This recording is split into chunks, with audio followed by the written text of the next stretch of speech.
Lunaku mulindwa ennaku z'omwezi 29 His Excellency Elected President of Uganda Kyagulanyi Ssentamu Robert Bobi Wine asuubirwa okuba wano mu ggwanga erya UK London era nga ekiraba kigenda mu maaso be bannayuganda abajjidde ddala mu bungi okwaniriza omunonozi okwaniriza pulezidenti waffe Kyagulanyi Ssentamu Robert Bobi Wine ate olunaku olwaleero. So gwe muganda wange mukwano gwange tongera okujjukiza nti olwaleero olunaku lwa byafaayo anti omukulembeze waffe Kyagulanyi Ssentamu Robert Bobi Wine atugenda kubeera naye bulungi era tugenda kumwota buliro wano mu London era nga essaawa yonna agenda kuba atuuka.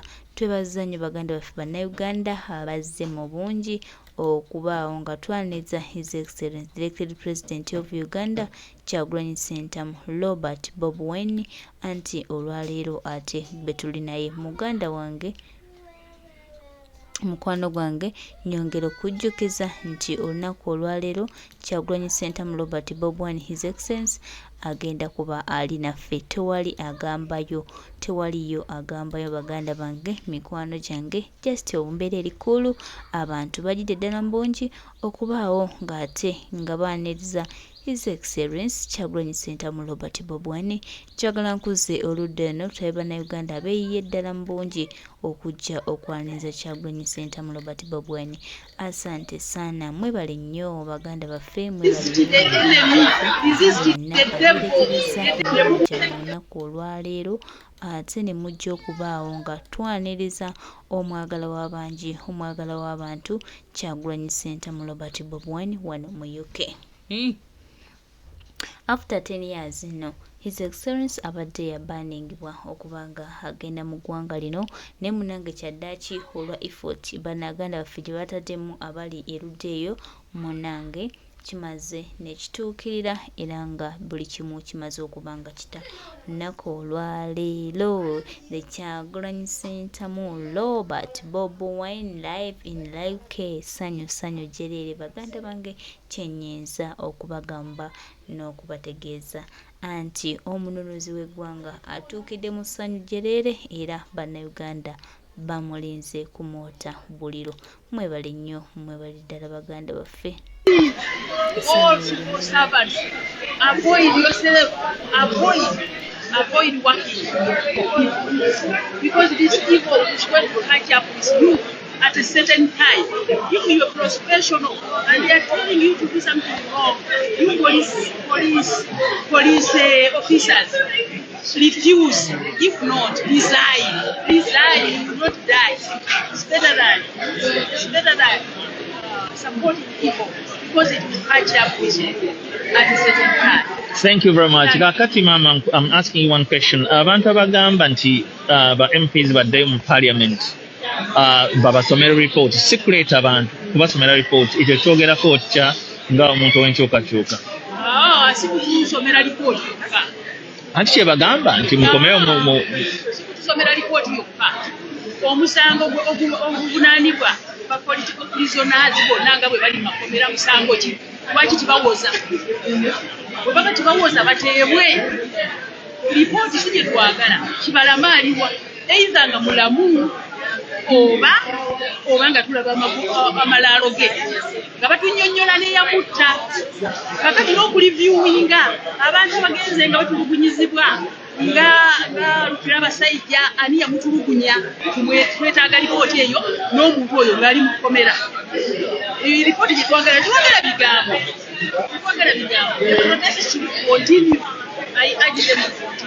twawalira abadde bagamba nti mujje mu parliament bannyonnyole report esomero olwaleero I think today or tomorrow ekyo kiraba kiina kye kigenda okutuusa.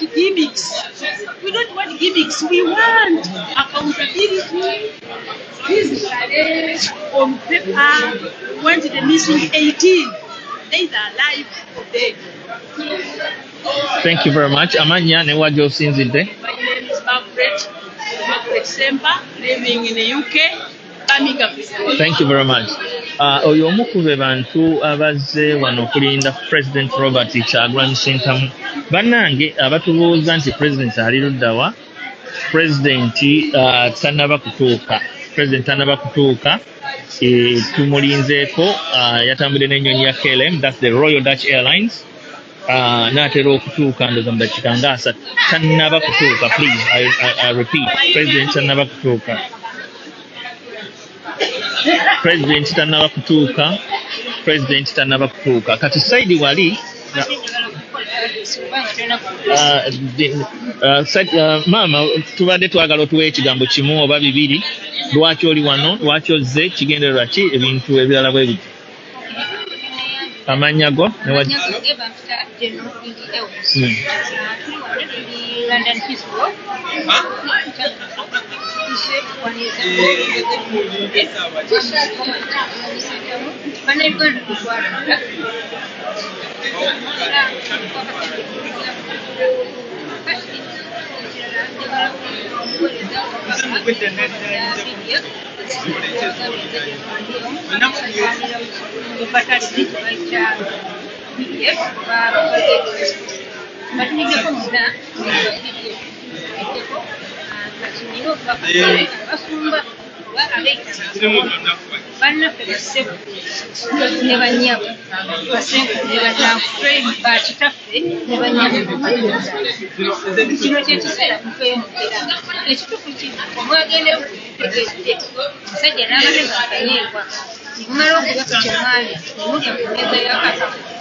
kubanga kanisa kati nojimbamu omuguwa nojituka ojikwasa state nyenye ensonga za kanisa manyi bulungi mukama wo Kristo Yesu wewerindiramu okubamu nze nkujja jingira ku bikolwa batusiwa nti ensonga za kanisa ate state ebikola koneta siwekiri okuli guno omulembe tetubawala kanesa wakudde kubanga natuzira kulinsi so ekyo vaayo yogera amazima ekituufu wagendayo namuko okufunya naye wagenda okulaba omaweewaka tetwagala abasumba mudde mu mulembe guli ogwa eri yali kabona nga mumuli naye yali yavaako n'agenda mukama niwe yamuyita agandiki okujja kukuba ekyo yamaliriza nga wali fizikali naye nga spiritual nammwe bwe mutuli mulinganga abasibulana baseeyo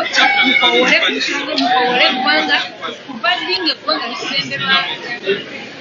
likulemberwa basibulana ng'ate basipitomen bakabona mulina ekigambo kyemusobola okwogerera eggwanga nga bwe kyali nti kabona yayogeranga nakobola eggwanga n'abaka ekigambo naye nga temulina abamu mujja kutembeeya miceeri rice mukama tabatuma okugenda kutunda miceeri tabatuma okugenda kola mukama yabatuma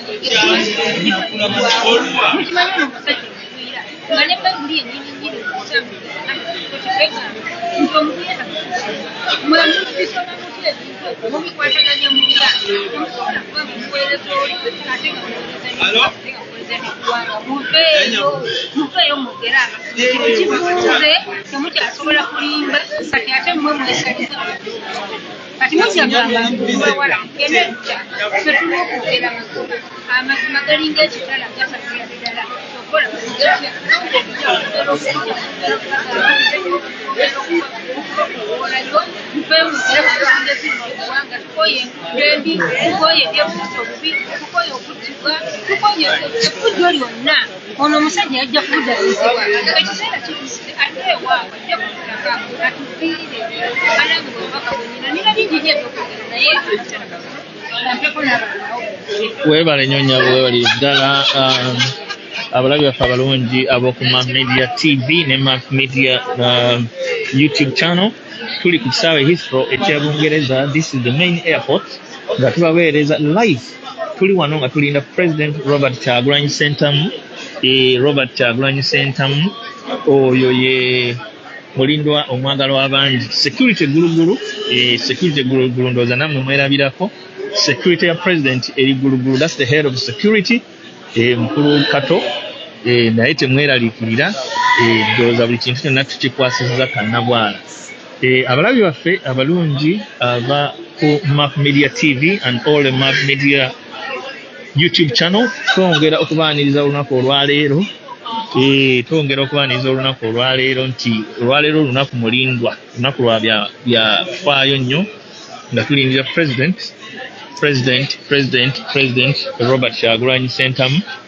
Ankubira awandiika, sisobola kukwata simu ssaawa zino bannange. Wandiika nja kulaba message. Kabwejumbira. Wandiika nja kulaba message. Yes, kaakati mbadde nkyagenda mu maaso tubategeeza nti olunaku olwaleero lwa byafaayo. Baani ya President Robert Kyagulanyi Ssentamu ey'emyaka 10 yaggwaako. Olwaleero lwalinnya ku ttaka lya Bungereza, King Charles II ndowooza. Era olaba abantu bakyamufu, abantu bazze, abantu beewaddeyo. Budde bwa kumakya zigenda mu ssaawa ndowooza nga 3 n'eddakiika ezigwamu. President asuubirwa essaawa yonna. Bannange mbaddiramu, President tannaba kutuuka.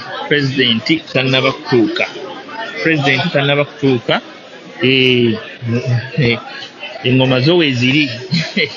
Engoma ezaaniriza n'abazinyi baffe we bali. Tumina kye mwekwasa. Mukolo gwa kitiibwa ddala guli so memorable era gugenda mu byafaayo. Abazinyi baffe abalungi ndowooza mubalabu. Bo baanekedde dda tulinda Pulezidenti w'ensi Uganda. Tubaaniriza abantu baffe once again ku mikutu gyaffe egya Map Media TV and Map Media YouTube channel nga tubaweereza live from London, United Kingdom. Omukolo gwa kitiibwa, mukolo twaniriza President Robert Kyagulanyi Ssentamu ng'atuuka wano mu London, nga olunaku lwa byafaayo amaze emyaka 10 mirambirira nga tayingira Bungereza. Olwa bbaani yaliwo ebyalondoza mwabitegeera, naye bbaani yaweddeko era ekiri wano basanyuma ereere. Bantu beeyongera kujja, bantu basanyufu, engoma egenda kusindogoma. Bantu bo bangi ddala, ate bakyeyongera okujja. Omukolo gwa kitiibwa. Abadde bagamba Patricia Sewungu uno naye ayingiddewo mu bitiibwa. Patricia Sewungu uno wuuyo. Abantu baffe ku mikutu gyonna wuuyo omulwanyi namige. Patricia Sewungu tuwe akagambo kamu bubiri wano. My name is Patricia Sewungu. Everybody's welcome to London. Yes, Chichi, why are you here? I am here to welcome our president to London after over 10 years. Thank you so much. Oyo omu ku balwanyi namige Patricia Sewungu naye ayingiddewo. Ababadde bamubuuza tekyali kubuuza kulala. Bannange abalabi baffe abalungi ku Map Media TV and Map Media YouTube channel, twongera okubaaniriza wano ku ssaawa egaggadde London Heathrow Airport ku mukolo ogw'okwaniriza President Robert Kyagulanyi Ssentamu ng'atuuka ku nnyonyi ya KLM Royal Dutch Airlines kwagenda okutuukira. Tannaba kutuuka, tulabako wano comment ezigamba nti alirunda. Tannaba kutuuka President, tannaba kutuuka President, naye atuuka essaawa yonna. Ndowooza ekiri wano mukiraba bannaye, sina ngeri gye nsobola kukinnyonnyola. Masanyu meereere mu byafaayo. Mpulira nti ffe ku bantu abamu abasinga okusonda ssente bwe kituuka ku ekyo. Security gulugulu ndowooza mugiraba. Security ya President gulugulu. Head of security Mukulu Kato, ndowooza mumulaba mu kyambala n'ennyota azambadde. Kati temulina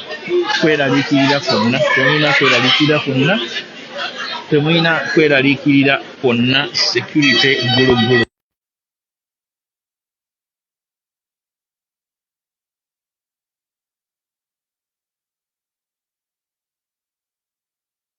tubaaniriza ku Heathrow Airport nga tulindirira President Robert Kyagulanyi Ssentamu on a historical visit after 10 years. The ban has been put to him for 10 years, but the ban has Embeera bwetyo bweri olunaku olwaleero ennaku z'omwezi 29 omwaka 2023 mwezi gwa 11 tugenda kubanga twaneza His Excellency Kyagulanyi Ssentamu Robert Bobi Wine ate wano e London tubadde tuludde nnyo okulaba ku His Excellency Kyagulanyi Ssentamu Robert Bobi Wine ne mukama yakitukoledde. Twebaza oyo yenna ataddemu amaanyi ge okubaawo olunaku olwaleero nga twaneza Kyagulanyi.